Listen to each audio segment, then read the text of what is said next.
உதகையில் பெய்த கனமழை காரணமாக மண் சரிவு ஏற்பட்டதால் மலை தொடர்வண்டி சேவை ரத்து செய்யப்பட்டது.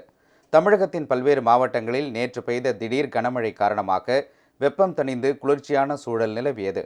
தேனி மாவட்டத்தில் பெரியகுளம், போடிநாயக்கனூர் உள்ளிட்ட பகுதிகளில் பரவலாக கனமழை பெய்துள்ளது. வனப்பகுதியில் பெய்த கனமழை காரணமாக காட்டுத்தீ கட்டுக்குள் வந்ததால் வனத்துறையினர் நிம்மதியடைந்துள்ளனர். இதேபோன்று கொடைக்கானல் வனப்பகுதியில் பரவிய காட்டுத்தீயும் மழை காரணமாக கட்டுக்குள் வந்தது. பூம்பாறை அருகே காற்றில் மரம் விழுந்ததால் போக்குவரத்து பாதிக்கப்பட்டது. கடலூர் மாவட்டம் நெய்வேலி பகுதியில் பெய்த கனமழை காரணமாக NLC சுரங்கங்களில் தண்ணீர் புகுந்தது.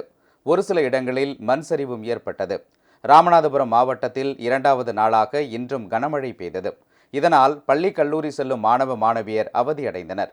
இதேபோன்று கும்பகோணம் அருகே சாக்கோட்டை, சோழபுரம், திருவிடைமருதூர் உள்ளிட்ட இடங்களில் 2வது நாளாக கனமழை வெளுத்து வாங்கியது.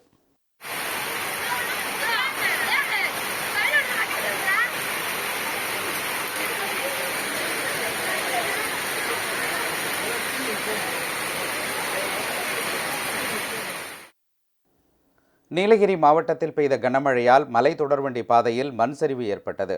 இதன் காரணமாக மலை தொடர்வண்டி சேவை இன்று ரத்தானதால் சுற்றுலா பயணிகள் ஏமாற்றமடைந்தனர்.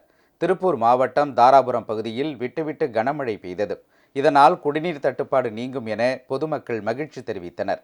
கள்ளக்குறிச்சி மாவட்டம் தியாகதுருகத்தில் மிக அதிகளவாக 16 சென்டிமீட்டர் மழை பதிவாகியுள்ளது.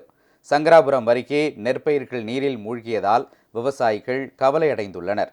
தென் மாவட்டங்களில் மிக கனமழைக்கான ஆரஞ்சு எச்சரிக்கை விடுக்கப்பட்டுள்ள நிலையில் அரக்கோணத்தில் உள்ள தேசிய பேரிடர் மீட்புப் படையினர் தயார் நிலையில் வைக்கப்பட்டுள்ளனர்.